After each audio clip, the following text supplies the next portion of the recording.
से अवार्ड साहब अब राबोड़ी में देखने मिल रहा है कि इलेक्शन के वक्त आते हैं या कोई प्रोग्राम होता है या कैंप लगता है, जैसे खान मौसम वगैरह ने बहुत सारे कैंप लगाए, अवार्ड साहब को लेकर आए, सिर्फ कुछ मुद्दों पे ही अगर नजर आते हैं। अगर ये आप इलेक्शन के वक्त आपको तुतारी के निशान पर खड़ा जी करके जी ऑफिस के ओपनिंग के लिए जी नजर आ रहे हैं।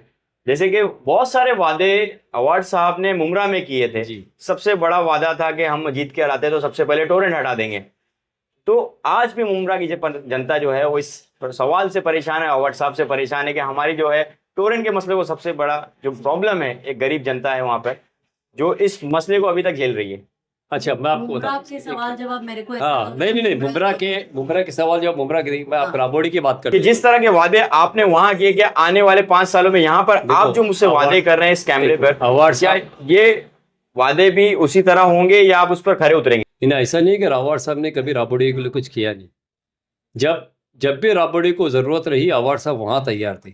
अच्छा, हमारे भी पर्सनली मेरे को याद है, हमारा आधार को जब भी ज़रूरत पड़ी, जिस वक्त अवार्ड साहब एमएलसी थे, जिस वक्त अवार्ड साहब एमएलए थे, मैं उनको देखा हूँ। अवार्ड साहब का एक इंस्टेंस बोलता हूँ, जब जब मैं इतना पॉलिटिकली एक्टिव नहीं था, 2008 के दंगे हुए, 2008 के दंगे हुए तो अवार्ड साहब खुद आए थे राबोड़ी में। आने के बाद मुझे याद है, अच्छा मैं हमारे बिल्डिंग के नीचे बैठा था, इतना ये नहीं हुआ था, तो साथ में उन्होंने हमको लेके गए इस कब्रस्तान के पास, जब मदरसा के सामने कुछ घर जले हुए थे। तो उनका एक सेंटेंस था, मेरे को बहुत लग गया उसको।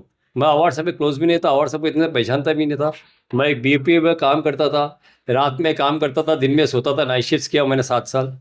अवार्ड साहब ने एक बात उस वक्त बोलते, हम गिनती के 4-5 जन थे, उन्होंने बोला आप लोग पता नहीं, आप एक एरिया में जब फसाद होता है तो आपका एरिया 20 साल पीछे चला जाता है। नए लोग आते नहीं है, पुराने लोग छोड़ के चले जाते, आपका डेवलपमेंट रुक जाता। इन्हें कुछ कुछ सेंटेंसेस इतने सेक्युलर सेंटेंसेस थे। अच्छा, आज अवार्ड साहब को बीजेपी में जाना कितना ईजी है, उनको कोई प्लेट में ले लेगा साथ में, आ जाओ बीजेपी में।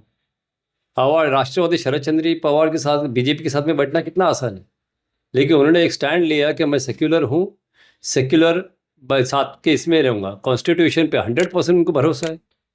आप जहाँ भी देखो कि आज की तारीख में सबसे बड़े नेता है अवार्ड साहब, जो कॉन्स्टिट्यूशन की बात करते हैं।